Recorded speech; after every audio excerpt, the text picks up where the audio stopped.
Fala, meus queridos, boa noite. Estamos dando início a mais um episódio do Logo Não é Marca. E hoje, um episódio que tá na boca da mídia, tá na boca do povo, tá abalando as mídias sociais, as redes sociais, grupos de WhatsApp, que é em relação a Cacau Show. O que aconteceu? O que houve? É especulação, é crítica. Mas antes, vamos nos apresentar. Quem fala com vocês nesse primeiro momento sou eu, Zé Valderi. Sou publicitário, participo como cofundador da agência chamada Osla, e comigo hoje nós temos Silvio César e Diego Costa. Por gentileza, meus queridos, por ordem alfabética, se apresentem. Oi, pessoal, eu sou o Diego Costa, sou jornalista, assessor de comunicação, relações públicas. Trabalho na minha Dux Estratégia, desenvolvendo plano estratégico de comunicação para os clientes aí de mais variados segmentos. E a gente está aqui na nossa análise de comunicação e branding semanal, passando um pouquinho do que a gente está vendo, o que está acontecendo no Brasil e no mundo. Olá, aqui quem fala é Silvio César, diretor de arte, publicitário, redator e também especialista em branding, né? E vamos meter o pé no cacau aí, né?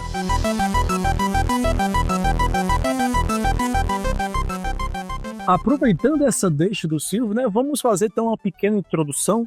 Cacau Show, que é basicamente uma das maiores empresas, mas a gente vai fazer aqui um retrospecto, né? Quem é Cacau Show? Quem fundou Cacau Show, né? Cacau Show foi fundada pelo Ale Costa em 1988, com apenas 17 anos, onde ele vendia trufa de porta em porta. O negócio cresceu, o negócio se desenvolveu ao ponto, e hoje ele está ultrapassando 4 mil unidades, segundo o site dele, com lojas até mesmo internacionais, né? Ele já teve até entrevistas e passagens pela Forbes Brasil. Ele tem um livro escrito também, que fala um pouco sobre essa trajetória dele, a figura da cultura, do engajamento, da motivação da empresa, né? Uma empresa brasileira que adquiriu sucesso, né? E eu acredito, caso eu não esteja enganado, não sei se a gente conversou isso no podcast ou foi nos bastidores, que é um dos melhores chocolates, passando em alguns produtos, para não ser também levando, passando até mesmo a Copenhague. Mas, trazendo para o nosso momento atual, né? Para poder trazer esse pano de fundo. A Cacau Show, ela foi acusada, ela está sendo acusada, ela está na mídia, numa discussão que envolve a notícia de que uma acusação de seita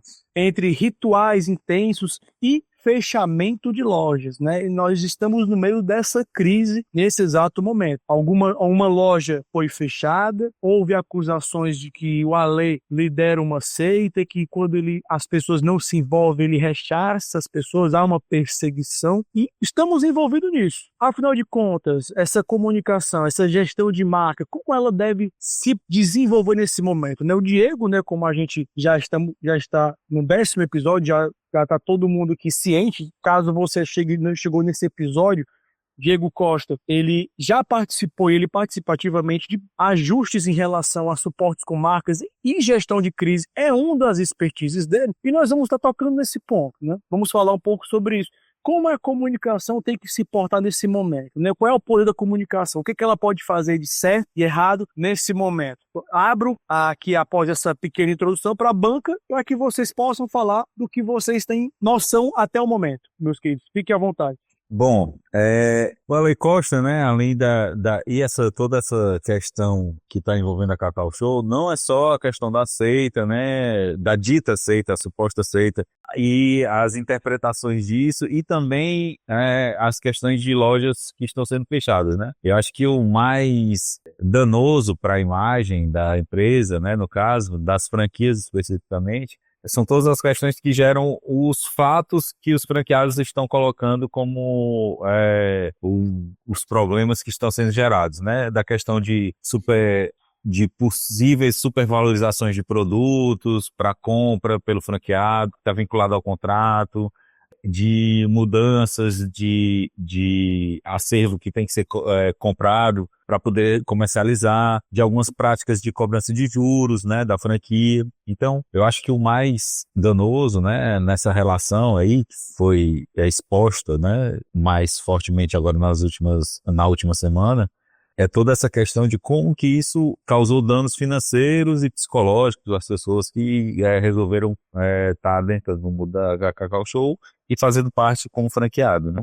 E aí, junto disso, é claro, a gente tem nossa imprensa, né, que, claro, na sua grande maioria tem uma interpretação para coletar cliques e atenção do seu público leitor, né, então, ou espectador, e aí a gente foca muito nas manchetes em que a gente fala dessa seita, vincula os rituais ou apresentações que são feitas lá dentro da Cacau Show, apresentações lúdicas, né, do cacau, de beber cacau e tudo, de fazer um momento, né, que é uma coisa que, à primeira vista, para quem não vê a cultura do cacau e tudo isso aí, do surgimento até histórico do cacau, pode parecer uma coisa estranha realmente, um ritual meio que conectado a outras coisas, que não é exatamente isso, né?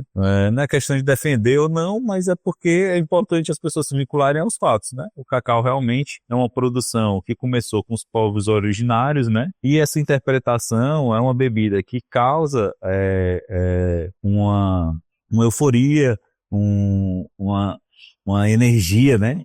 Como o café, né? Então, nos dias de início ali do café, também era utilizado como uma planta de cunho de saúde, né? Para você, quero me energizar, toma aqui essa bebida que vai lhe energizar, vai fazer você ficar mais forte, mais atento, mais conectado, que até hoje é uma das coisas que faz com que a gente também consuma café, né? E aí o cacau também tem essa conexão, tem conexão com energia e tudo, e tem várias linhas de interpretação disso, de conexão com a terra, de conexão com a mãe natureza e tudo isso aí. Tem várias pessoas que exploram isso. Não só o Alex Costa, não foi ele que inventou esse tipo de interpretação.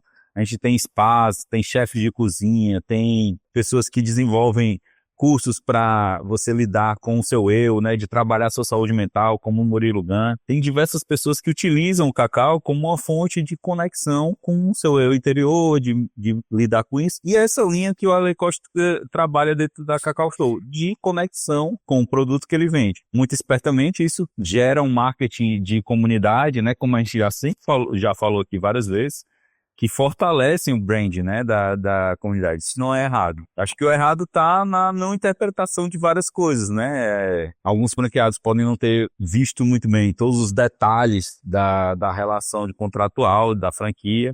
Tem várias questões ali que são bem perigosas para quem está adentrando no mundo das franquias, né? Eu vi alguns relatos de advogados que trabalham com a questão de análise de franquias e tudo, e já há algum tempo não necessariamente dão preferência para a pessoa fechar um contrato com a Cacau Show, por conta de todos os detalhes técnicos que existem dentro da franqueadora, né? Eu acho que isso aqui é a diferença do que devia estar sendo feito agora pela Cacau Show, né? Ter cuidado para não se ficar rebatendo todas as críticas, que isso vai ficar no disse, não me disse, e vai acabar se perdendo no meio desse turbilhão de informações aí, de seita, ritual, fechar a loja, de perseguição, de gente acusando e tudo, e focar no que eles sabem fazer bem, que é essa questão de como eles dão um produto, né, interessante para o consumidor e das boas histórias que eles têm para contar de relação com os franqueados, né? E aí, claro, até ver possibilidade de mostrar uma clareza maior nesses contratos com franquias e de questões que podem ter sido interpretadas de outra maneira que essas pessoas estão sofrendo hoje. É inegável que tem um volume grande de pessoas reclamando sobre dívidas que foram contraídas por conta do modelo de negócio, mas isso eu acho que a gente não pode levar levianamente nem interpretar isso muito rápido. Mas é claro, existe um julgamento online, existe um julgamento do público, e isso não está bom para a Cacau Show, né? Tá todo mundo tendo essa interpretação negativa da empresa, né? O que não favorece o marketing dela. Eu acho que é interessante a gente iniciar, assim, essa discussão nossa, falando da origem de toda essa problemática envolvendo a Cacau Show, né? Ela surgiu, né, de postagens, né, criadas no Instagram, um perfil chamado Doce Amargura, né? Que de uma franqueada que se mostrou arrependida por vários motivos que ela cita que aconteceu com ela, né? Que supostamente aconteceu com ela nessa relação com a Cacau Show. Inclusive, ela fala muito sobre mudança de contrato repetindo, né? Que de repente ela assinou um contrato, de repente o contrato mudou em uma cláusula lá e essa cara não tinha assinado esse contrato, né? Aí, depois se revelou, né, na publicação do Metrópolis, que o nome que é um pseudônimo, né, o nome, Helena do Prado, na verdade se chama Naira Alvim, né, que é o nome verdadeiro dessa franqueada, né. E teve toda essa repercussão, né, essas voltas, essas respostas da Cacau Show, né. O mais estranho foi ter surgido de repente aqui no portal Léo Dias, aqui, uma matéria muito estranha que fala assim, de uma coisa que supostamente era para estar em segredo de justiça, fala dessa Naira, do crime que ela cometeu em 2024, né? Assim, é muito suspeito que isso tenha surgido agora nesse portal, né? Assim, justamente em cima dessa franqueada que começou todo esse movimento, né? E pessoas que estão reclamando dessa relação com a Cacau Show, né? Tem vários aspectos estranhos, assim, acontecendo nessa história, assim, que eu acho que merecem uma análise, assim, mais apurada da gente. Vamos aqui trazer assim, mais um pouco do que tá, qual foram as denúncias, né? A Cacau Show se viu nos holofotes devido a denúncias de ex-franqueados acusando eles de práticas que estariam ocorrendo dentro de imersões promovidos pela empresa, descrito como rituais de grito de choros, dinâmicas de grupos intensas, nas quais os participantes seriam incentivados a extravasar emoções, realizar confissões, até mesmo chamar o fundador Alexandre Cor de pai. Alguns denunciantes classificaram esses eventos como sendo de caráter de seita, alegando que o ambiente gerava pressão psicológica intensa, exigências financeiras desmedidas e um controle excessivo sobre a vida dos franqueados, levando muitos a endividamento e exaustão. Isso aqui é base e referência da Isto é Dinheiro e do Metrópolis. O Silvio bem trouxe interessante que a Doce Amargura, nesse perfil, que tem mais de 41 mil seguidores, ela tem 2 livros, né? Quando você vai no perfil do Instagram, tem um link pro Hotmart que ela está vendendo 2 livros, que é exatamente A Doce Amargura, volume 1, um case de fracasso muito bem sucedido, por R$ 24,90, e o volume 2, que é Engrenagens, por R$ 24,90 também, que eu acredito que ela deva estar falando da experiência que ela teve. E nesse mesmo Instagram tem um link para a associação da União dos Franqueados, que tem 3.700 seguidores. Eu queria saber do Diego o seguinte, né? A loja dessa franqueada foi a loja que foi fechada, né? Que é o que a denúncia demonstra, que a Cacau Show mandou fechar essa loja dessa franqueada. E a gente entende também que a Cacau Show ela tá também num movimento de expansão até mesmo para a criação de um parque temático. Então, até onde isso afeta, né, a marca? E até onde a marca ela pode se blindar desse tipo de acusação, desse tipo de situação? Será que o silêncio é a melhor resposta? Será que se ela ficar refutando, ela vai estar perdendo força? Eu vi que você comentou isso agora há pouco, né? Você trouxe um pouco dessa explanação. Mas aí a gente fica pensando, cara, como trabalhar isso, né? Como é que deve ficar a equipe, a gestão de marketing, a agência, o próprio dono da marca numa situação como essa, que ele é o front, né? Como lidar com isso, pensando nessa perspectiva? Eu acho que você só consegue lidar com esse tipo de ataque se você conseguir ter uma resposta. Quando você é a empresa, né, está sendo atacado, você é a representação dessa empresa, como ele bem criou, né, dessa persona, né, em que ele mostra, né, exatamente esse envolvimento em todos os aspectos da empresa, desde a criação, né, inventiva do marketing, a produção final e direção geral, é importante que você continue o que você construiu, né? Você construiu essa comunidade, essa comunicação com essas pessoas, tanto seu público interno, que a gente pode chamar dos franqueados, quanto dos funcionários, né? Quanto o público externo que vê toda essa movimentação da marca como uma coisa positiva. Então você tem que continuar esse tipo de relação, né? Ou você vai ter uma quebra ainda maior de todo o conceito, né? Se você continua a defender a sua linha de pensamento, e que é uma linha de pensamento que é voltada para aumentar, gerar riqueza para essas pessoas que estão junto, né? Trazer prosperidade para esse negócio que está sendo criado, com novas perspectivas, como você bem disse, de um parque, de outras ações que vão trazer uma elevação de conceito da marca, parcerias com marcas grandes, né? Toda Páscoa eles fecham parcerias com outras marcas de personagens que estão vinculados ao mundo do entretenimento, que amplia, né? Esse ano a gente tinha Garfield, tinha Ursinhos Carinhosos, tinha diversos outros personagens aí que estavam vinculados e fecharam parcerias com a marca. Então tem um potencial muito grande de crescimento, né? Você não pode negar isso, e já cresceu bastante também ao longo desses anos.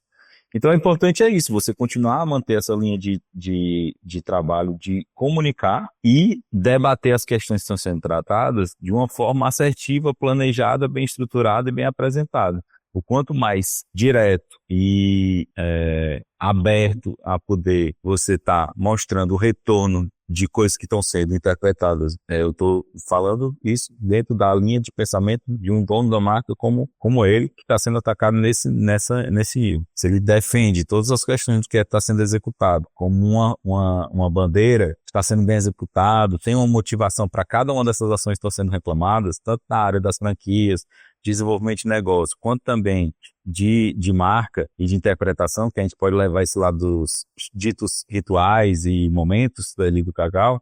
Se ele consegue colocar isso como uma forma de que é desse jeito mesmo, tem uma explicação para cada uma dessas coisas, a gente consegue transpor isso de uma forma mais completa, né? É preocupante quando vê que o retorno é uma possibilidade de uma matéria revelando segredos de justiça de uma franqueada, a franqueada que está reclamando ter a loja fechada. Esse tipo de ação coordenada que, mesmo que não seja, né, e pode dizer para a gente que essa loja já estava planejada a ser fechada, já tinha recebido vários avisos e acabou sendo fechada coincidentemente na mesma época que essas coisas estão acontecendo. Pode dizer isso. O importante é só se precaver no momento em que você está com a lupa em cima de você, de toda a mídia e a opinião pública, de que você tem isso ao seu lado. Não basta pensar que, eu estou no meu direito, eu já fiz os avisos prévios para fechar essa franquia, vai ser fechada por falta de qualquer coisa que seja relevante que esteja no contrato,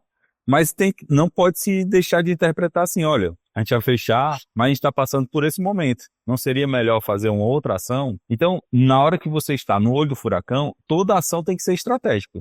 Se já não era, tem que ser ainda mais. E tem que ser estratégica pensando no que está acontecendo, no que já aconteceu, no que você vai propor para frente. Tem que ser tudo coordenado. É assim que eu lido quando a gente está fazendo algum gerenciamento de crise de um cliente. A gente percebe qual o momento está acontecendo, percebe as forças que se dedicou do passado, assume os riscos de uma interpretação, mas o plano tem que ser seguido. Se você desvia do plano, se você desvia da interpretação, é como na água e você tem um tubarão e você está machucado. Sente o cheiro de sangue. Ei, Diego, tu acha que isso é uma estratégia interessante, de repente ele mostrar esse ritual, de repente, para acabar com essas... Com certeza, é uma das coisas que eles estão fazendo, né? Eles mostram alguns detalhes aí do ritual.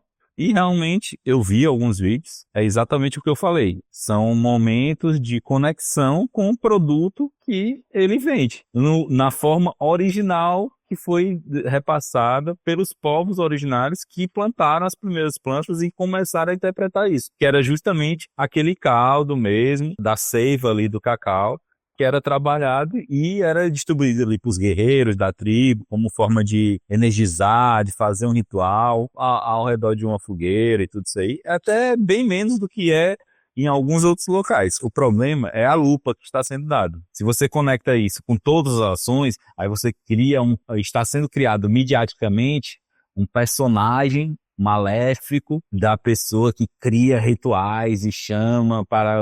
Então tem toda uma interpretação que está sendo construída para quebrar o personagem que ele mesmo criou, né? Ele criou um personagem vinculado à alegria, à prosperidade, a trazer momentos de felicidade para as pessoas, e está sendo criado muito bem intencionado pelas pessoas que estão querendo combater ele de qualquer forma e a marca que ele criou, de que na verdade é o contrário, que é uma pessoa que tem uma agenda oculta que ninguém sabe, que tem interpretações diferentes. Então uma coisa tem que ser combatida pela outra, mas só tem uma linha de ser feito estrategicamente e com uma coisa bem formulada e bem trabalhada, já que somos uma empresa e temos uma linha de trabalho que está sendo desenvolvida, não começou hoje. Cacau Show não tem o tamanho que tem de hoje. Tem uma construção que foi criada. Diego, eu te pergunto, né, como como eu até falei dos bastidores, né, esse podcast é onde tu brilha, porque é uma gestão de crise, né? Aí eu trago para ti essa pergunta. Tu poderia citar duas coisas que, por exemplo, que você acha que eles não deveriam ter feito e duas coisas que você acha, caso você, por exemplo, fosse responsável, você executaria? É complicado isso, mas assim, eu não responderia diretamente uma acusação feita por pessoas que eu estou combatendo a linha de trabalho, de desenvolvimento que ela está comunicando, eu focaria em mostrar o contrário do que está sendo combatido. Eu não responderia diretamente, mas eu, no nível que está, eu abriria para um grande veículo de comunicação as portas da empresa, mostrando todos os processos, mostrando os cases do que como acontece e como que deveria ser interpretado, tanto do lado da franquia que gerencia do jeito correto, que foi lhe dado junto do contrato, quanto do evento, das ações corporativas que são feitas e tudo. Dissecaria isso para um momento em que o grande público, no caso desse caso aqui, possa ter sua própria conclusão sobre o assunto. Claro, eu até me despiria de alguns efeitos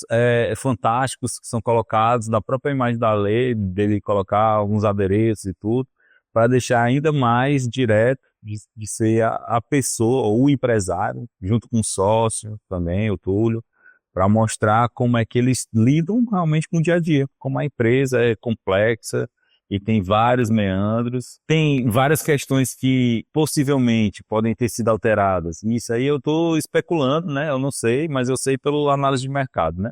Igual o café, a gente teve todo esse aumento, né? E vai aumentar mais, que são por conta das produções, que estão cada vez mais complicadas e bem intrínsecas, né? Com a relação de consumo. O chocolate também tem essa mesma linha de problema, né? As plantações e toda a produção mundial, ela é toda consumida. A gente não tem ampliação de produção, a gente tem ampliação de consumo. Isso está levando à velha regra do mercado de oferta e procura, e está elevando os preços recorrentemente. Algumas das coisas que pode estar interpretando dentro disso, desses problemas de retorno de consumo e tudo isso aí, as pessoas estão diminuindo o consumo no grande público, está diminuindo o consumo de vários itens, né? Então, pode ser que não tenha tido uma velocidade suficiente da empresa em trazer novos produtos que funcionariam para compor com esse mercado que não está conseguindo mais consumir todas as linhas, né? Poderia, alguma coisa nesse sentido. Mas é como eu falei, muitas coisas que eu posso falar aqui, elas poderiam mudar. Eu não falo isso para clientes porque eu tenho que estar dentro da empresa para poder ver todo o raio-x da empresa e a gente poder Ele é operação. entender a operação, porque tem várias coisas que a gente comunica que são baseadas na operação. Aí eu tendo toda essa ciência, eu consigo criar quais são as justificativas para as coisas que estão sendo acusadas, né? E aí a gente gera essa estratégia, né? Então, talvez o segundo problema seja essa falta de velocidade, porque num momento em que existe um escalonamento da mídia negativa direcionada para a empresa, você tem que ter um escalonamento da mídia de proteção dentro da empresa. Então, não basta só você ficar com os atores que você já tem. Não basta você só se focar no retorno positivo que você tem com o persona Ale Costa, do meu público aqui, das mídias sociais e tudo isso aí. Não basta. Você tem que aumentar a força de trabalho nesse sentido. Você tem que trazer especialistas ainda mais bem focados para desenvolver mais estratégias para comunicar melhor, para você estar bem no mercado, porque isso tudo no final é dinheiro. No final das contas é isso. Você diminui o consumo nas lojas, você diminui novos franqueados que poderiam estar querendo fechar negócio. Então, ninguém sabe nem qual é o retorno disso no final das contas ali, da gente pegar e bater ali o faturamento do ano 2025, como é que vai ser o retorno disso para eles? Reputação impacta mesmo nisso. Total. Não é levianamente que a gente fala aqui já há 10 episódios de como que é importante você construir uma comunidade, um brand, um reforço de marca baseado nas coisas que você realmente entrega, né? Até uma outra linha de discussão que o Silvio já colocou aqui na nossa pré-pauta, que é do hype e do commodity, né? Que até é uma linha que a gente pode estar entrando aí. Silvio pode falar um pouquinho mais. Eu ia falar mais, assim, do sentido, assim, porque que esse assunto, né, interessa a nossa seara, né, que é o brand, né? Porque brand fala muito de marca, né? Na verdade, brand é uma construção de marca na mente das pessoas, né? Não deixa de ser isso. Quando o Diego veio com essas práticas que a Cacau Show faz de rituais, etc., me veio muito isso, né? Porque a Cacau Show tá tentando, talvez assim, com isso, Eu não conheço ainda como que é o brand assim, da Cacau Show, eu tô só supondo. É, levar o produto cacau, né, o chocolate, e deixar de ser um produto, né, porque Copenhagen e os outros vendem chocolate, né? A Cacau talvez queira vender outra coisa, né? A Cacau Pro Show, por exemplo, ela é um grupo gigantesco. Ela tem 2 hotéis e comprou o grupo Play Center para construir um parque temático, né? Também. Quer dizer, que não é uma coisa, não é uma operação pequena, né? A gente pensa que eles querem só franqueados, mas não é só isso, não. É bem mais do que isso. Quer dizer, que é uma marca que ela tem todo o foco dela é nessa cultura do cacau como experiência, não como produto, né? É mais que isso. E é por isso que isso faz tanto calar tanto a nós esse assunto, porque é puro brand o que está acontecendo, né? No caso, essa tentativa essa destruição, né, de brand. É o suco do brand, porque talvez o problema que eles estejam tendo hoje seja o resultado de um brand muito bem executado, né? Das pessoas acharem assim, eu quero essa franquia. Olha, mas você avaliou bem o mercado? Rapaz, eu quero, é Cacau Show, vai dar certo. Vocês são grandes demais. Se eu botar aqui nesse shopping aqui, pertinho da minha casa, vai dar certo. Vou fazer. Olha, mas veja bem e tal. Não, tenho dinheiro, tá aqui, quero fazer. Toma. Outra tática que você poderia utilizar é colher realmente informações de franqueados que estão felizes com a marca, não é não? Exato. É o que a gente chama de a prova social, né? É o que eu falo, é não atacar diretamente, mostrando o lado do que funciona, né? Então, é isso, você mostra os cases que funcionam, por que funciona, e aí você está atacando todas as críticas que estão sendo feitas. Então, esse aqui funciona, esse cara aqui está 15 anos com a gente, por que que ele está? Ele tem quantas franquias? Tem 20 franquias. Por que que ele tem 20 franquias? Porque ele funciona, porque ele criou isso, porque ele presta atenção nisso, porque ele desenvolve isso, porque aí ele dá disseca ali o porquê do sucesso dos franqueados que acham que é um bom negócio, e a gente combate um pouco do que é negativado. Eu não estou desmerecendo aqui as reclamações e os problemas que os franqueados que não estão gostando da Cacau Show estão fazendo. Estou fazendo interpretação de como é que uma empresa deve lidar com esse tipo de problema. Inclusive, o Diego está sendo até investigado pelo Ministério Público de Trabalho de São Paulo, né? Então, quer dizer que vamos esperar para ver o que vai dar isso. Assim, né? O Ministério Público é um direito, né, das pessoas, né? Então, ele está a serviço do povo, né? Se você faz uma denúncia e ela é minimamente relevante, é aberto uma sindicância, uma investigação, e o Ministério Público começa a atuar, né? Então, se você tem uma relevância de fatos que pode indicar que merece uma investigação, é aberto. Isso não necessariamente é um definidor de culpa de ninguém. Então, é muito comum, né, ser colocado na imprensa de que a empresa está com o Ministério Público atuando em cima dela e tal. Isso não quer dizer muita coisa, não. É importante. Outro aviso aqui para quem ouve a gente, assim, a interpretação que a gente faz das coisas aqui é uma coisa realmente do lado profissional. Então, para você que não trabalha diretamente com comunicação, com brand, com desenvolvimento de marketing e tudo assim, você pode estar achando assim, o Diego está defendendo o cara, olha, esse cara está fazendo esse problema para essas pessoas.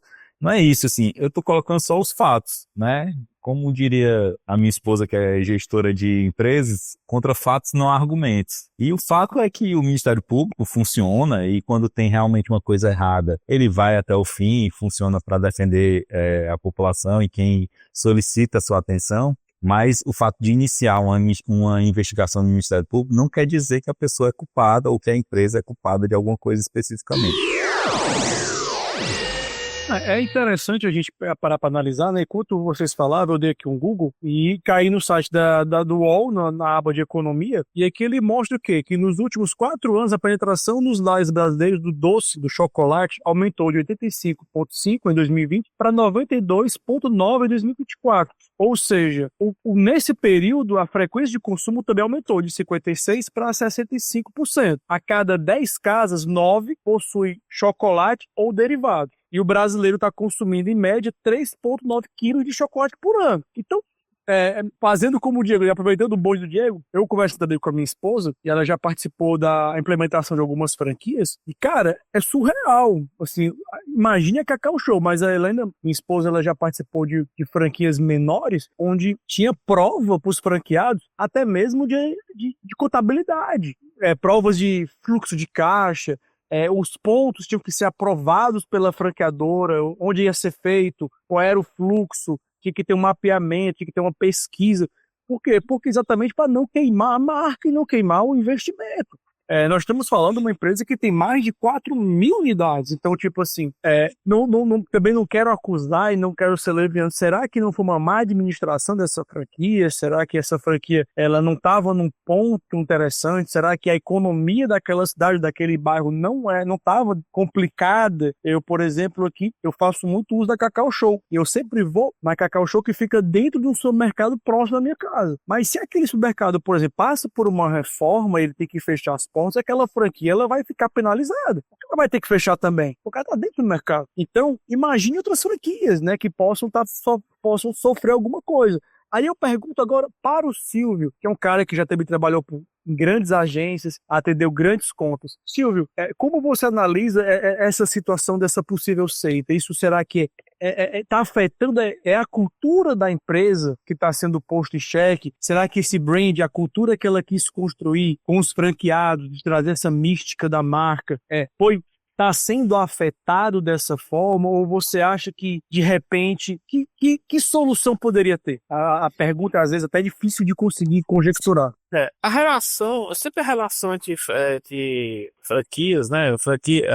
O dono da franquia, né? O dono da marca e franqueado é uma relação sempre conflituosa, né? Para qualquer tipo de franquia, né? A gente, durante a história, tivemos vários casos de franquias que quase foram, franquias famosas, que quase foram pro Beleléu, justamente por falta dessa administração melhor entre franqueados e o dono da franquia. Até mesmo o McDonald's, nos anos 90, teve esse problema, né? Era cada franquia que fazia do jeito que queria, a qualidade do produto estava caindo. O Bob's também foi outra franquia que sofreu muito sobre isso. E isso sempre acontece, né? Mas assim, essa época, que quando o Diego citou esse exemplo aí, o Zé falou do exemplo da esposa dele, do testemunho que ela deu, né? Como essas policies todas são colocadas, né? Em cima do franqueado, justamente para isso, né? Acho que esse exagero de normas, de policies, de rituais, servem no final para gerar uma consciência melhor da marca, né? Que você não está trabalhando com o produto, né? Não é cacau, não é chocolate que você está vendendo. O franqueado tem que introjetar isso para poder vender nos seus pontos de venda, né? Sobre essa suposta seita, né? Esses rituais que estão se falando tanto, talvez seja uma forma deles cuidar, deles tratarem esse branding da marca, né? Desencararem a marca Cacau Show desta forma. Pode ser que isso tenha ofendido certas pessoas, né? Porque as pessoas hoje em dia se ofendem com qualquer coisa. Não sei, mas assim, será que todos os franqueados realmente sofrem com são todos coagidos para fazerem parte desta seita, entre aspas, né? Assim, é uma coisa que deve ser analisada. O que eu faria, assim, acho que até essa solução já foi dada aqui nesse podcast, é realmente abrir as portas e mostrar, gente, é assim que a gente fala. O nosso, entre aspas, ritual é isso. O nosso, entre aspas, rito de passagem é esse, entendeu?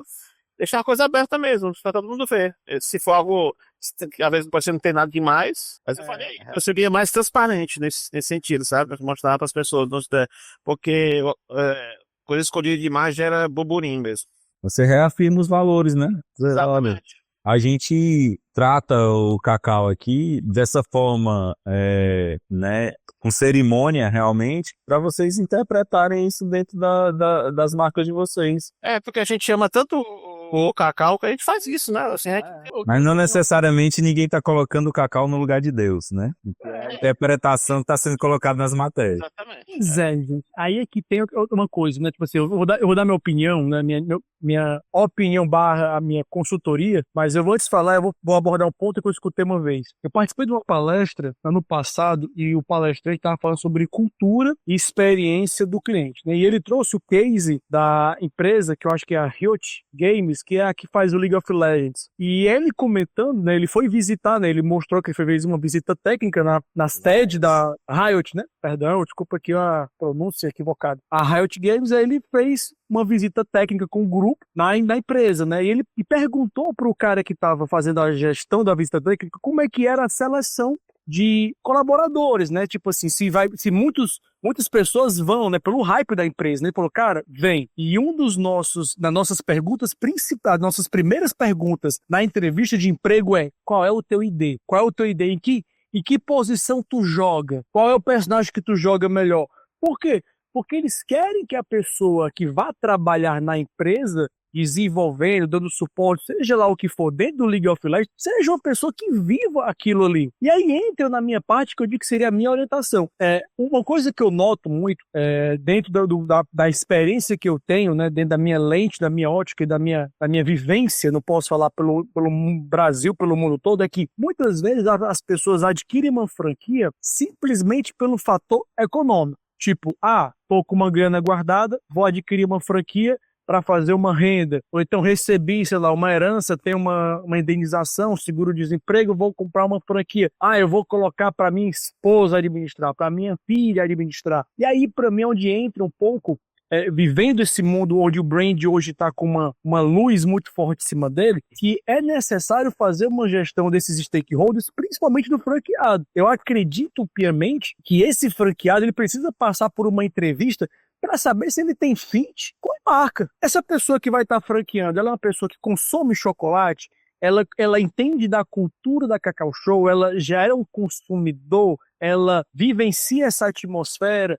o quanto ela conhece. Antes de fechar uma franquia, vem visitar a fábrica, vem participar de uma imersão, de uma reunião, de alguma coisa que a marca esteja sendo apresentada, para a pessoa entender aonde ela está entrando. Eu acredito muito nisso. É difícil você comprar algo, uma franquia, você fazer parte de algo que você simplesmente está indo somente pelo valor financeiro. Porque quando acontece, como por exemplo, um ritual de como os antigos lidavam com o café, aí de repente vão trazer, sei lá, o Marco Palmeira para ficar pisando o cacau, que nem na novela, e todo mundo vai pisar junto. Cara, se você não tiver envolvido na atmosfera dessa marca, a pessoa não compra a ideia. A pessoa não compra a ideia, porque para ela não vai fazer sentido. É que nem, por exemplo, eu sou um cara, eu sou homem, e eu vou, sei lá, pegar a franquia da Melissa. Pô, deve ser um puta negócio, um negócio que vende bastante. O cheiro da loja, da marca sensorial da Melissa, olfativa, é muito forte. Mas se eu for o franqueado que vou para as reuniões, cara, eu não vou engajar com aquilo ali. Por quê? Porque quem vai falar vai ser talvez uma mulher para mulheres, ou então até mesmo um estilista homem, mas falando para o público feminino, a cultura, a atmosfera vai ser para o público que consome Melissa, então eu vou estar deslocado. Pô, eu, cara, barbudo de 41 anos, mas talvez se a minha mulher fosse com a minha filha, elas iam sair vislumbradas daquilo dali. Então o que eu vejo é que realmente franquias, tenham muita atenção com o brand de vocês e o franqueado. Não é para dizer sim para todo mundo que aparece para você querendo uma franquia sua. Você tem que saber dizer não. Tem que chegar e dizer, cara, você não tem o perfil de um franqueado meu. Desculpa, você pode ter dinheiro, mas se você não tem, se você não é uma pessoa que consome chocolate, que isso faz parte da tua vida, que você entende o cacau, que você entende esse universo, não faz sentido. Zé, mas eu não sou, mas eu quero entrar. Cara, então entra imergido nessa cultura, porque para mim um franqueado, ele é um funcionário com CNPJ. É quase embaixador da marca, né? É embaixo da marca. Você não comprar a ideia, não comprar a marca, se ele não for aquela pessoa que luta por aquele bem, que manda notícias, que traz feedback, que dá reporte, cara, não faz sentido. Eu vou dar um exemplo para vocês, básico, sim, só para concluir. Eu conheço um cara, não vou entrar muito depois não sei se ele escuta o programa, mas ele adquiriu uma franquia de sushi. E ele passou por todo o treinamento. Olha, sushi man, tem que ser, como o próprio nome diz, man, tem que ser um homem. A nossa cartela de sushi são essas. A gente trabalha com esses produtos. Ele foi, beleza, ok, comprou a franquia, tá dentro da franquia, mas o Sushi Man é a irmã dele. Ele começou a inventar, ele começou a fazer sushi de Nutella, sushi de chocolate branco, de sangue de valsa, porque ele viu que o pessoal chegava perguntando e na cartela de produtos da franquia ele não tinha, ele começou a inventar. E a franquia nem sonha que ele faz isso. Então, tipo assim, é de repente uma situação que não tem Eu até perguntei pra ele, cara, já que tu já pegou o know-how, a expertise, cara, é muito melhor tu se desvincular da franquia e fazer essa miscelânea que você tá fazendo. Ele falou, não, porque eu vou perder o nome que eu já construí. Eu recebo o marketing da marca, eu recebo as postagens, os posts já vem feito, eu só publico no meu, então eu vou perder toda uma gestão se eu fizer isso. Então ele continua, vamos dizer assim, nas intocas, trabalhando com algum tipo de sushi que não faz parte da linha cultural da franquia, cara. Tá aí os quiosques de frozen iogurte que não nos deixa mentir, né? Sobre esse assunto aí de As paletas mexicanas também. paleta mexicana, exatamente.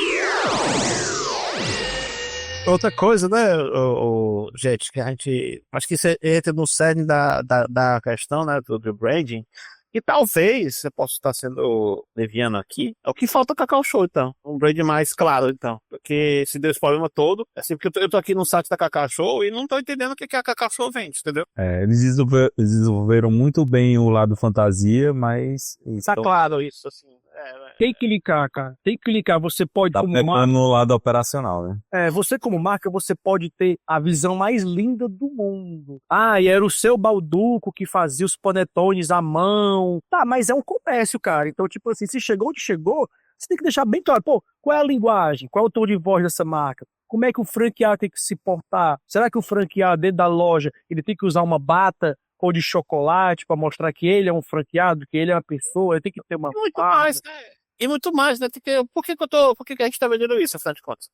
Cara, eu digo por experiência própria. O aniversário da minha filha, eu fui na Cacau Show e comprei um chocolate pra ela. A mulher simplesmente só me empurrou promoção. Ela falou, olha, isso aqui tá em promoção. Isso aqui tá em promoção. Isso aqui tá em promoção. Isso aqui tá em promoção. Eu falei, não, mas eu queria montar alguma coisa. Tu tem aquela barra que tem escrito Feliz Aniversário, te amo, coisa, ó, tá faltando. Mas tem essa aqui, que é parabéns. Ah, beleza.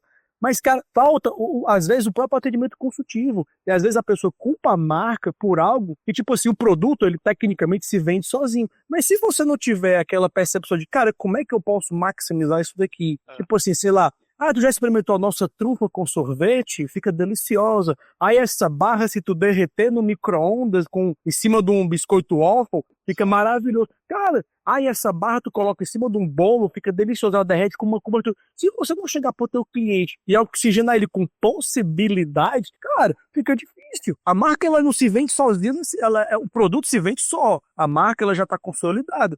Mas se você não fizer nenhum tipo de experiência, nenhum tipo de intervenção, é complicado. E talvez essas imersões que o CEO fazia seria muito mais para trazer o lúdico e os franqueados eles poderem absorver isso e implementar dentro das suas rotinas com os seus colaboradores, né? Eu acho que falta esse lúdico da Cacau Show ser mais visível para os próprios consumidores, né? Não só para franqueado, né? Eu digo mais, eu acho que tá faltando, pelo menos aqui em Fortaleza. Eu ando em várias delas aqui, inclusive aqui tem um café da Cacau Show no Shopping Guatemi. E é o seguinte, eles estão pecando em como eles encantam esses funcionários que ficam na linha de frente. A gente não tem nenhum atendimento aqui que seja lúdico nesse sentido. Você não tem pessoas que provam os produtos. É nítido isso. Você pergunta, eles não sabem, eles não têm ideia. Ah, esse aqui é bom, não sei, esse aqui tem caramelo, não sei. E eles têm uma variedade enorme hoje em dia de biscoitos e envelopes desses biscoitos e as possibilidades de ficção de cada um diferentes e tudo. No café você tem mousses que são preparadas lá diariamente. E aí tem uma linha de cafés também, mas você não tem ninguém que lhe encanta. Inclusive eles, na verdade, estão tirando, tá? Colocando totens eletrônicos para você escolher o que você quer e pedir só. Só que o entendimento de uma empresa como essa é de você encantar o cliente para ele consumir cada vez mais. Então você tem que ter essa relação da linha de frente com o commodity que você vende, né? Então não adianta você criar um mundo de fantasia perfeito, um Walt Disney brasileiro sobre o cacau, quando você não chega isso na ponta, que é um grande valor hoje em dia, que qualquer pessoa que estuda marketing vai dizer para você que é assim, a Disney funciona por quê? Porque o lúdico é repassado por cada uma das pessoas que trabalham lá dentro. Do cara que limpa o chão, do cara que pinta todas as noites quando acaba o dia todos os postes do parque, até o cara que veste a roupa única de cada parque do Mickey do parque, que só tem um em cada uma das unidades. Então, assim, são esses detalhes, esse ajuste fino que as pessoas têm que entender, assim, às vezes o sucesso da minha franquia estaria nessa pessoa que eu não tenho lá, que trabalha esse consumidor na linha de frente, que não encanta o meu consumidor, que não mostra as possibilidades de produto, que não transforma o ticket de R$ 30 para 300. O brand, na minha opinião, tem que estar em todos os pontos de contato, né? Por exemplo, se eu for analisar a marca aqui pelo site, é uma relação totalmente comercial, porque é só preço. Mesmo aqui na área que tem o tal de Cacau Lovers, né, que eles falam que aparentemente parece uma relação mais assim, próxima do seu consumidor, é baseado em consumo, sobre o preço aqui e tal, algumas ações, beleza, né? Cadê eu não vejo a cara da Cacau Show. Cadê esse ritual? Cadê esse culto ao cacau? Não tá aqui visível. Hoje em dia tá restrito às mídias digitais, no perfil do Ale, né? E desses momentos especiais de campanha. Então faça falta aí para os outros pontos de contato, né? Por isso que talvez esse ruído, né, causado pelo perfil do Doce Amargura, seja uma consequência disso, da falta de branding, simplesmente. Falta mesmo. Uau. Cara, e é como eu tava dizendo, né? O Diego trouxe um ponto que é extremamente relevante. Eu fiquei simplesmente puto. Fui comprar o chocolate da minha filha, né? E eles estavam lá com a promoção dessa parte da biscoiteria deles, né? Que eles estão agora. Que realmente é muito bom, por sinal. Mas o que foi que aconteceu? Como o Diego falou, falta de orientação. A moça virou e falou, olha, você pode comprar esse pacote que é R$17,90, se você levar dois, os dois juntos sai por 22. Eu falei, pô, tá bom, R$17,90, 2 por 22, tá maravilhoso. Quais são os sabores que você tem lá? Tem esse de caramelo, tem esse de chocolate, esse de avelã. Aí eu digo, tá, é só chocolate, é só caramelo e só avelã? Comprei um de chocolate, comprei um de caramelo, que minha esposa adora caramelo. O desgraçado do caramelo, ele tem uma nota bem acentuada de canela no final. Cara, pra mim, estragou o negócio. Porque eu não gosto de canela. Minha esposa, que gosta, também não gostou do biscoito. Por causa da danada canela. A gente aqui em casa já provou esse e acha uma delícia. Cara, pois aqui que detestou. Só não tocou fogo porque era gostoso, né? Mas a gente tomava com café, né? Pra poder equilibrar. Mas, cara, e outra coisa, gente, pelo amor de Deus, se você tem uma indústria, uma empresa, uma loja, um comércio, cara, a não ser que seu produto seja aquele que se vende sozinho, tipo um McDonald's, não coloca totem, mano. Totem é pra supermercado, que a pessoa já entrou, já pegou e já levou. Qualquer outro negócio que você tenha, você vai perder upselling, cross-selling se você botar a droga do totem. Porque de repente, como por exemplo, eu fui lá para comprar chocolate para minha filha. Eu comprei chocolate para minha filha, comprei chocolate para minha casa, para minha esposa e para mim. Eu gastei 150 pau de chocolate e eu ia gastar só 60. Por quê? Porque a moça, por mais má vontade que ela tivesse, ela foi mostrando as promoções, olha, isso aqui é bom, isso aqui é gostoso, isso aqui é maravilhoso. E eu adoro a trufa deles. Então eu sempre pego umas 2 trufinhas lá. Então, cara, mas se eu fosse simplesmente atendimento frio, eu tinha ido só no básico. O totem funciona pro McDonald's, que você chega lá e clica lá, Big Mac, assim. E o totem dele ainda mostra. Adicione mais R$1 e leve isso grande. Bote isso aqui e você ainda vai lá, opa, é verdade, vai lá e vai.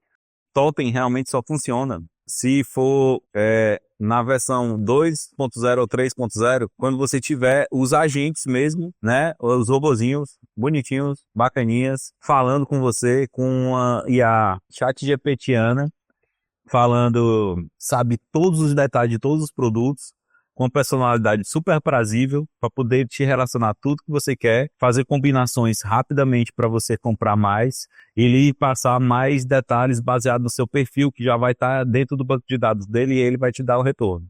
Enquanto não for isso, não funciona. No McDonald's funciona por quê? Eu estava lendo a matéria essa semana por que funciona. Porque no McDonald's, por ser fast food, eles são treinados para ser rápidos para ir para o próximo cliente. E isso causava um sentimento tipo espoleto. E aí, vai querer qual ingrediente agora? Qual ingrediente que você quer agora? Bora, fecha, que tem um próximo aí atrás. E aí as pessoas ficavam tolhidas de dizer assim, eu acho que eu queria mais uns nuggetzinhos.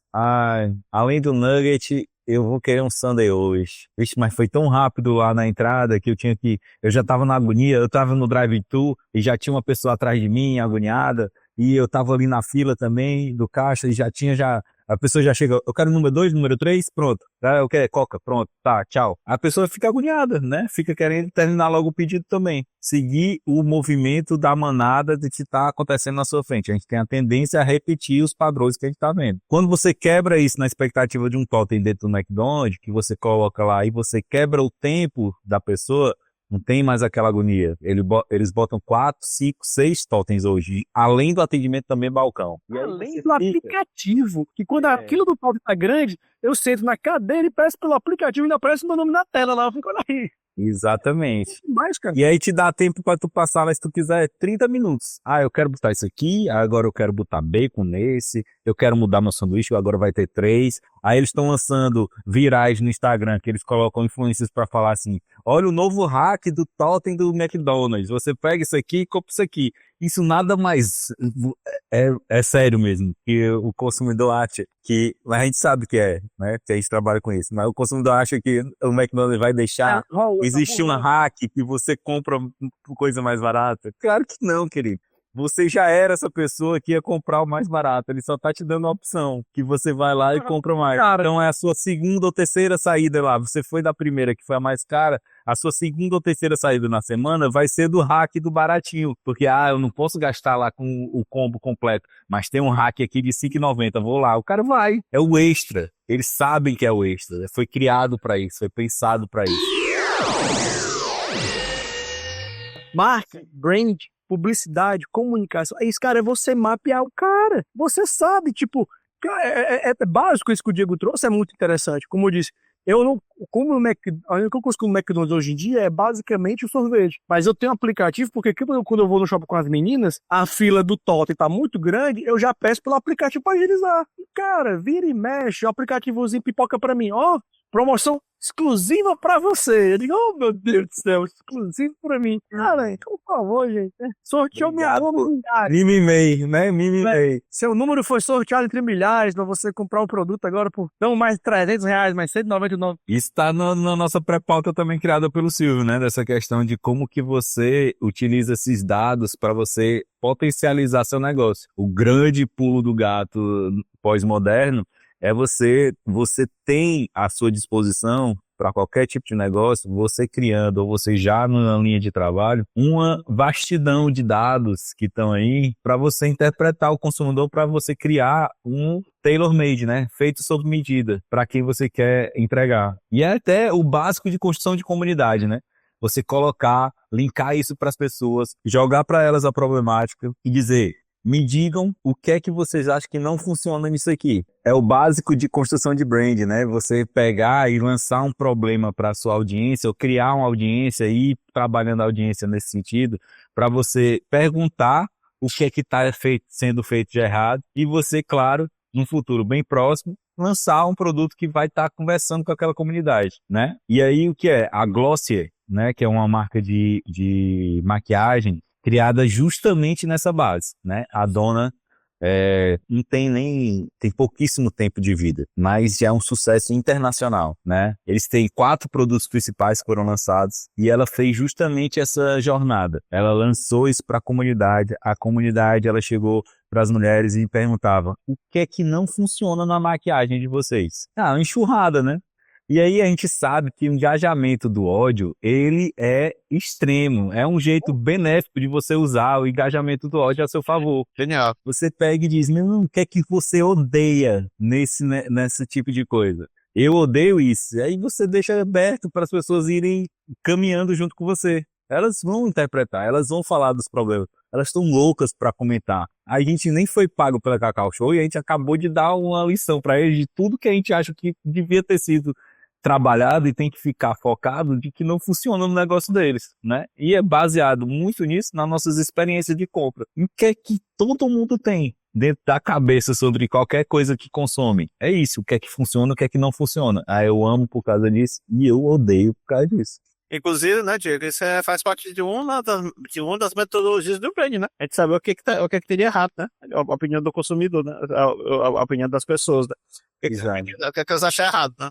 As coisas. E é a maravilha dos nossos tempos, né? Porque a gente pode saber o que as pessoas odeiam antes delas dizerem. Então a gente pode criar as perguntas, fazer a engenharia reversa dessas perguntas baseadas no ódio delas. Então a gente pode pegar chats, a gente pode pegar o nosso Gemini, pode pegar o Notebook LM, pode pegar todas as ferramentas que a gente já tem à nossa disposição hoje e colocar para eles passarem quais são os grandes problemas e quais são as grandes soluções para cada uma dessas coisas. Você já tem uma linha de saída para você criar, uma linha de produção de conteúdo que você vai chegar para a comunidade e você só vai acertar. Meu amigo, você chegar para um negócio que você sabe que você só vai acertar, não existe. Aí, Diego, é a questão é que tá o pulo do gato que a gente já bateu aqui em alguns outros programas. O grande lance é que a gente, né, de forma assim, a gente que eu fico, não é só nós três, mas nossa audiência e profissionais gabaritados, profissionais que são profissionais, né? Profissionais com P maiúsculo, eles procuram pegar o problema e destrinchar, filosofar em cima, cara, pensar, procurar. E nós estamos trabalhando, nós estamos concorrendo com aquela pessoa que vai cobrar 10 vezes mais barato que você, 5 vezes mais barato que você, ou que vai dizer assim, ó, quando é que te cobrar? Faço por metade. E ele não vai ter a mesma expertise, o mesmo repertório de chegar nesse ponto. E foi exatamente um ponto que eu estava vendo uma entrevista esses dias. Cara, se você vai fazer uma cirurgia, você procura um médico não recém-formado, você procura um médico mais velho que já passou por um período, né? Como o Michael Gerdau fala, tem 10 mil horas de voo. Se você vai, de repente, procurar um contador, porque o médico te bota a nossa vida em risco, mas vai procurar um contador, um advogado, você não vai pegar um cara que acabou de sair de uma faculdade ou um cara que, tipo, fez um curso online. Mas, às vezes, para administrar a tua marca, tu pega uma pessoa como essa.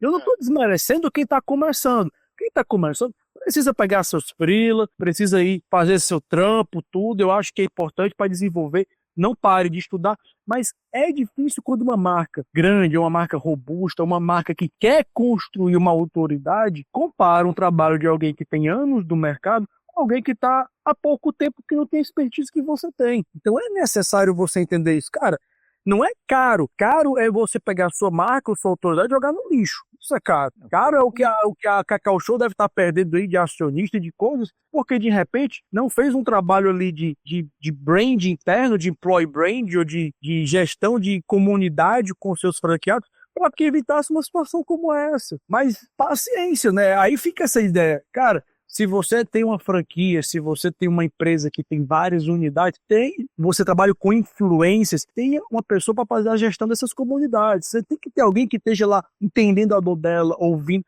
porque não espera que nem o filme da Barbie, que um board feito por homens de meia idade vão entender o que a menina de 7 anos quer brincar. Não vai, cara. Não vai. Você tem que ter alguém que esteja lá na ponta. E tem um nível ainda pior do que você contratar uma pessoa que está iniciando. Tem um de você querer fazer por si mesmo, né? Não é porque a gente está falando aqui quais são os passos que você tem que fazer para criar um brand de respeito, bem formulado e bem sedimentado, que você vai pegar e eu vou aqui, eu me formei em administração, comecei aqui a gerir esse negócio e pronto, vou aqui deslanchar minha empresa, tô faturando e pronto, e vai dar certo e vou embora. Cara, não funciona assim, não funciona assim. É por isso que projetos de brand que valem mesmo são processos dolorosos, né? Porque você revela até o que o dono não quer ouvir. A maioria. A maioria, e às vezes não concordam com isso, né? Que é a falta de. Que eles acham que é aquilo que eles acham e pronto, né? Você já essa marca só existe na sua cabeça, meu amigo. Exato. Lá embaixo a galera não tá vendo isso. É por isso que vamos voltar às definições sempre, né? É por isso que logo não é marca, né? Assim, porque só logotipo não significa nada. Meus queridos, você pode ir no Canva, sem desmerecer o programa, você pode ir no Canva e colocar logo e dizer até o nicho que aparece um bocado. Você vai no Pinterest, você bota lá logo de cosmético, aparecer milhares. Aí no Free Pick faz a mesma coisa. É o que eu tô dizendo, meus amados. Que você chegar. Uma parte do caminho, né? Ainda falta o resto, né? Tudo isso vai ficar cada vez melhor, né? A gente tá com o View 3 aí do Google, que vai estar gerando filme, que a gente já tem diretor renomado que foi criando filme para lançar. Não tem a prefeitura de uma cidade pequena agora, que lançou um vídeo de São João, né? Assim, tá tudo falando que é um absurdo e tudo mais, e o vídeo ficou bom. Eu cortaria só algumas coisinhas que acho que ficou em excesso lá, é questão de edição mesmo. Mas o vídeo em si resolve. Resolve, ficou bom. Não dá pra viver no romantismo do passado. Não dá pra gente viver no romantismo de que as coisas não vão evoluir. Lógico que vai evoluir. Agora, o que tem que evoluir também é o nosso senso crítico. Se um diretor de cinema, se um Zack Snyder vai lá e faz um filme num programa desse, cara, é a visão dele. Ele tem repertório, tem referência de chegar e dizer, não, eu quero que a pessoa entre que nem entrou o filme do fulano de tal, em 1934, na cena tal. É isso que eu ia fazer. É a mesma coisa se você chegar assim, vai lá, abre teu chat GPT e fala, assuma a persona do Philip Kotler e monte para um plano de marketing. Você vai ver que vai vir um plano maravilhoso, que é igual o que o teu vizinho vai fazer também, meu amigo. É isso que é a questão. O que o cara faz é que é o esquema da parada. É o que eu falar. Tem muita gente que acha que inteligências artificiais, né? E as IAs são uma solução, né? São ferramentas, gente. A edição, o roteiro, não adianta, vai ser feito.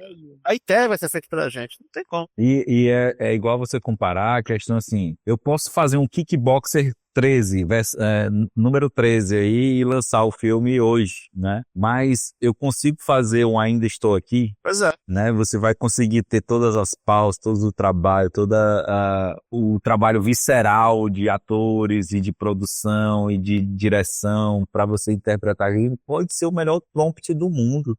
Isso não vai estar transmitindo a alma das pessoas ali no olhar e naquelas outras coisas. Porque tanto quanto você fala de comunicação, quando você fala de arte, de sétima arte, como é o cinema, você pode ter esse consumo rápido, você pode ter esse consumo que você vai, eu quero ver um filme de ação aqui, da brincadeira, dos chutes impossíveis e tal. Tem um entretenimento ali. Esse aqui foi criado por IA. Rapaz, massa, bacana. Só que a arte é isso, você nunca tá satisfeito, né? Então você vai ter vontade de ver uma coisa bem interpretada, que te emociona, que te leva para outro lugar, que te traz uma elevação, né? Então, é a mesma coisa de um livro, né? Então, pode ser criado um livro com um texto gerado por IA, com um prompt bem feito e tudo. Vai ter uma linha ali que vai ser trabalhada, mas a diferença entre isso e uma grande obra literária é gritante, né? Você pode usar para até fazer grandes obras aí de fantasia, que são mais extensas e tudo, para lhe ajudar ali no processo, tudo isso aí. Mas se você não tiver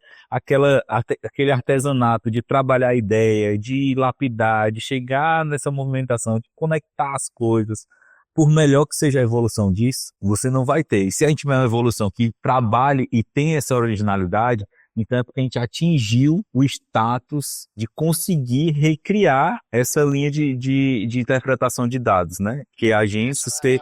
Aí é como consciência. Exato. Aí já não vai ser mais IA, é uma outra coisa que a gente está criando. Exato. A gente pode estar caminhando para isso aí, né?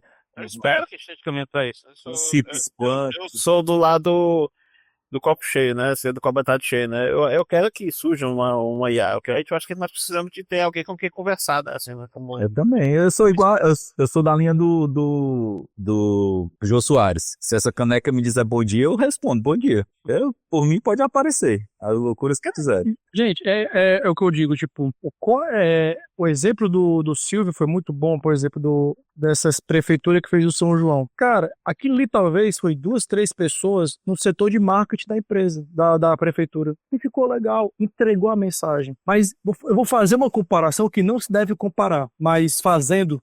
Aquele vídeo, ele entrega a mensagem, mas ele não vende a cidade, ele não vende a maravilha, ele não vende o que é a atmosfera, que, por exemplo, o vídeo da Brahma do ano passado, que foi com o Chicó e o João Grilo, fez. Foi sensacional. Exatamente. Por quê? Porque ali não é só porque não... E ali tinha elementos de IA, né? Tinha produção feita de IA, mas o que eu quero trazer é exatamente você comprar, a IA, ela vai te entregar alguma coisa. Eu vou usar a linha gastronômica. A IA, ela vai te alimentar, vai te sustentar. É que nem você comprar um hambúrguer congelado e botar no micro-ondas, 4 minutos. Ele não é ruim, ele vai te alimentar, na medida que você não vai ficar com fome, você vai comer, e ele foi barato. Você vai pagar ali no máximo R$8 naquele hambúrguer da Sadia que você coloca no micro-ondas. Mas você também pode ir pro Madeiro e pagar 30 e poucos, 40 e poucos reais no hambúrguer. E é outra experiência, não se compara. Se você quer só matar a fome, você pode comprar o da Sadia e botar no micro-ondas. Mas se você quer viver uma experiência com algo diferente, com uma qualidade diferente, você vai no Madeiro. Com o pão que foi feito no dia, com a carne, que é o blend das quantas, o alface que vem da fazenda do cara. Então é outra a realidade. Quando você vai no restaurante, né, que tem um chefe que foi formado pela Le Cordon Bleu, né, que você vai no site no YouTube do Le Cordon Bleu e vê tantos os processos para fazer um ovo frito, fazer um frango.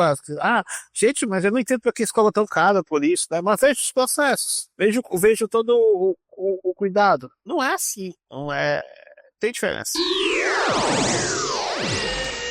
Aí a gente entra para uma outra tendência aí da última semana, que o Silvio botou na nossa pré-pauta, que é a questão do luxo emocional e de micro alegrias, né? Um consumo que está se espalhando pelo mundo, que é justamente muito conectado com a geração atual, geração Z, até geração Alpha, né, também, que já está começando a entrar no mercado já de consumo, e é essa coisa de pequenos prazeres que são considerados luxuosos, né? Então você compra uma marca de chocolate que faz uma caixa uma vez a cada semestre, e porque foi uma lapidação da produção que a pessoa trouxe ali, você tem essa possibilidade e você vai se dar essa micro alegria desse luxo afetivo, né, de experiência. E você vê isso sendo passado para toda grande marca de luxo, elas estão todas criando experiências vinculadas a essas micro alegrias, que é para você ter esse parcelamento de uma vida, que é o sinal dos nossos tempos, né? Então,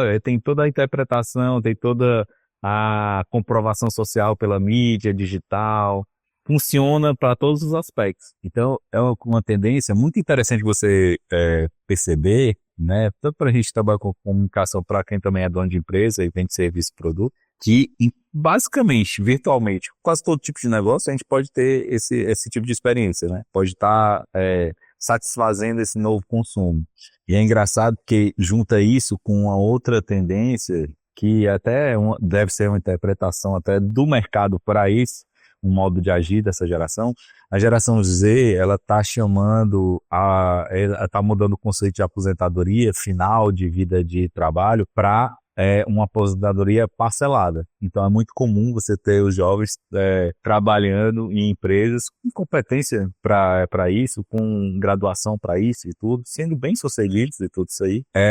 E eles trabalhando por 6 meses, no máximo 1 ano ali, e passam um tempo, depois juntam dinheiro para desses 1 ano, 6 meses de trabalho, e saem das empresas para ter um parcelamento ali da sua aposentadoria. Então viajam, aí vão para a Europa, passam 3 meses, 6 meses, com aquele dinheiro que eles juntaram ali durante 1 ano de trabalho, porque ou moram na casa dos pais, ou moram com um volume muito baixo de consumo, sem casar, sem ir para grandes eventos e tudo isso aí, e se preparam para esses momentos. Então, eles parcelam a aposentadoria. Não estão trabalhando para ter uma carreira que vai dar aquela aposentadoria mais gorda ali no final da vida, mas estão trabalhando parceladamente para ter aposentadorias durante o tempo de vida deles, o quanto que eles aguentarem fazer isso. Os anos sabáticos são assim? Isso, trabalham e param para ter um tempo sabático que é por conta daquele trabalho que eles acabaram de executar. E vão e voltam depois e tentam continuar, e é uma tendência do mercado de trabalho atualmente, tem muitos fazendo isso, e que é uma interpretação também das marcas com essa questão dessas microalegrias, desse luxo afetivo, que são consumos que não, que são de outro nível, além do nível da classe D, E, C, né? Vai para o nível da A, B, realmente, em termos de valores de itens, mas são consumidos às vezes por pessoas que não são necessariamente das classes A e B, mas que elas se programam para poder ter aquelas micro-alegrias. Então, esse jovem às vezes que não está juntando dinheiro, mas que está tendo essas micro-alegrias, eles escolhem, eu não vou fazer essas compras aqui porque eu quero me dar essa micro-alegria aqui de comprar esse produto, esse cinto específico dessa roupa que conversa com tudo que é na minha vida, né? Então, tem essas histórias de experiência de consumo que estão mudando o mercado, realmente. Interessante. E aí, caminhamos para o final, já para fechar essa grande miscelânea de cacau, chocolates e outras coisas, e amargo, doce e por aí vai. E vamos que vamos, meus queridos. No fim das contas, tenha sempre uma equipe para fazer a gestão da sua crise. Não espere ela acontecer, tenha sempre esses planos na manga. Nunca sabemos quando pode acontecer, então vamos estar preparados para não ficar correndo atrás do prejuízo. E sua marca não pode ser apenas uma logo, seja realmente uma marca, tenha um brand consistente, forte, firme, que converse com todos os stakeholders e que as pessoas tenham sinergia, sejam para ser seu franqueado, para trabalhar com você ou para você. E vamos para as nossas dicas, as dicas das nossas últimas visualizações, tudo aquilo que vimos, ouvimos, escutamos e queremos comentar e compartilhar. Eu começo, já que eu estou falando aqui. Vou dar 2 dicas. Uma é o seriado, que eu terminei semana passada, que eu acho que eu já até indiquei, mas vou indicar novamente, que é o The Pitt. Tá na Max, que vai voltar a ser HBO Max. Muito bom. Seriado realmente bem interessante. São 15 episódios. Sensacional. E gostei demais. E a outra dica foi uma dica que o Silvio me deu, que eu tô agora com 36% do livro lido, que é o Hyperion, do Dan Simon. O livro realmente é muito bom e é uma experiência, já que a gente falou muito aqui de IA, de inteligência artificial, é uma experiência que eu tô tendo com o DeepSeek. Eu pedi assim, ó, você vai ser o meu parceiro de leitura, porque como eu tô lendo outras coisas e às vezes eu dou uma pausa de 2, 3 dias para pegar no livro, e como o livro tem muitos personagens e tem uma trama que se você der bobeira você perde, eu coloquei, você vai ler comigo esse livro, você é um especialista, né? Eu dei um repertório pra ele. E é muito legal, porque eu vou conversando com ele falando, né, cara, quem é esse personagem? E ele vai trazendo pra mim o personagem, ele vem com umas piadinhas, ele vem com umas tiradinhas muito boas, porque ele pergunta, como está a sua leitura? Eu falei, agora eu li 15% do livro, eu tô no primeiro capítulo, na história do fulano, e eu queria entender o que é esse personagem. Aí ele falou, ó, para não te dar spoiler, esse personagem é fulano, mas te aviso, muita coisa ainda vai acontecer com essa pessoa, espere mais um pouco. Cara, tem sido uma leitura muito interessante tá tendo esse parceiro, porque eu vou dizer para vocês que uma das situações que às vezes eu sofro com leituras é a solidão com quem trocar, com quem conversar, e tem sido, eu me vi em alguns momentos quase o filme Her conversando com o DeepSeek sobre o livro, e é bem interessante, e as minhas 2 dicas são essas, né? Tanto o Hyperion, muito bom livro, e o seriado The Pitt, da HBO Max. A minha dica é a série que estreou agora no Netflix, né? Em 9 episódios, chamado Departamento Q, né? Que é, na verdade, é uma refilmagem de... Uma refilmagem, é uma serialização de 7 livros escritos pelo dinamarquês Jussi Adler Olsen. É uma série de livros que é baseada nesse Departamento Q, que é um departamento lá de Copenhague, na Dinamarca, que é especializado em reabrir casos frios, naqueles casos que praticamente não vão dar em nada, né? Eles reabrem esses casos para tentar uma solução, né? E é uma série que se tornou famosa, os livros tem alguns já publicados aqui no Brasil, mas a série se tornou famosa porque já fizeram 6 filmes dinamarqueses sobre esse Departamento Q, né? Que eu acho que no Brasil você acha 4 deles ainda. Estava no Prime, mas agora saíram do Prime e estão em outros serviços aí, é pago, fora parte. Mas a série Departamento Q, ela adapta o primeiro livro e o primeiro filme, né? Vamos dizer assim, dessa série, né? O primeiro filme chama-se Guardiões das Causas Perdidas e o livro se chama A Mulher em uma Jaula. Algo assim. A Mulher na Jaula, uma tradução assim. Que eu recomendo bastante, porque são filmes baseados a série é baseada em 2 personagens, né? Que é um policial chamado Carl Mork, né? Que ele tem uma coisa traumática que acontece com ele. Ele acaba sendo chamado para ser o líder desse departamento novo, né? Que só tem ele mais um outro cara, que é um assistente dele, que é o Assad. Que é um cara da Turquia, se eu não me engano. Não, Turquia não, da Síria. Síria, eu acho que era Síria. Que ele acaba entrando nesse departamento como ajudante, né? Assim, meio relegado por ser estrangeiro e por ser imigrante. E sofre certos preconceitos, né? Mas ele guarda em si, né? Uma inteligência, assim, sutil e umas coisas interessantes que vão ser explicadas depois. Que estão no personagem tão interessante quanto, né? Essa dupla inusitada responsável por abrir esse caso antigo, né? Que é o desaparecimento de uma pessoa. Assim, eu tô assistindo 2 episódios até agora, tá muito bom, mas já está parecido com os filmes, né? que o Sims que eu tinha mais na memória e recomendo bastante. Departamento Q no Netflix.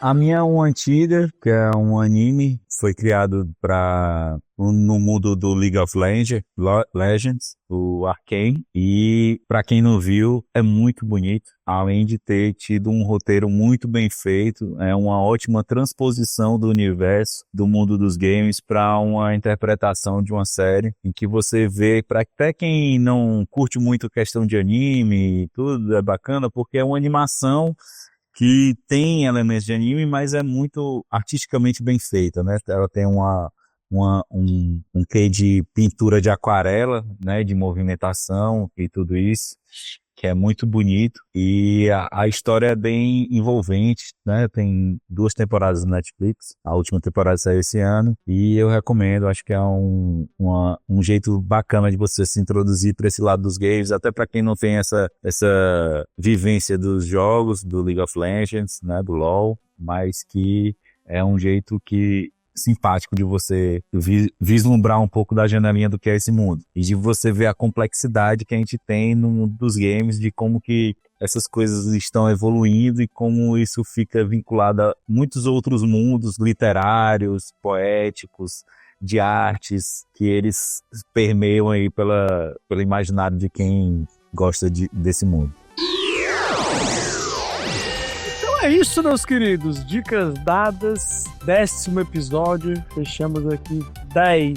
E obrigado por nos acompanhar até aqui. Não deixe de curtir, não deixe de dar o seu like, de comentar, de falar o que você está achando desses episódios. E brevemente estaremos de volta com novos temas, espero que não tão polêmicos. Mas a Oscar se envolveu numa polêmica também essa semana aí com o rapper. Mas vamos deixar isso para outro momento. Já exploramos muito o Diego em relação a crises. E até a próxima. Se Deus quiser, não deixe de curtir e valeu! Até mais. É mais uma vitória, um marco, 10º episódio, estou muito feliz com nossos companheiros aqui. E eu acho que agradecer novamente nosso amigo Silvio, que nos puxou, que deu a ideia, que tá fazendo a gente estar junto, que ajuda na produção, na edição e tudo que a gente pode imaginar e mais. Um ótimo companheiro e aí tá trazendo esse momento pra gente. Dá muito trabalho porque a gente faz muita coisa e tem que encaixar nas nossas vidas de família, trabalho e coisas. E foi na academia de novo hoje.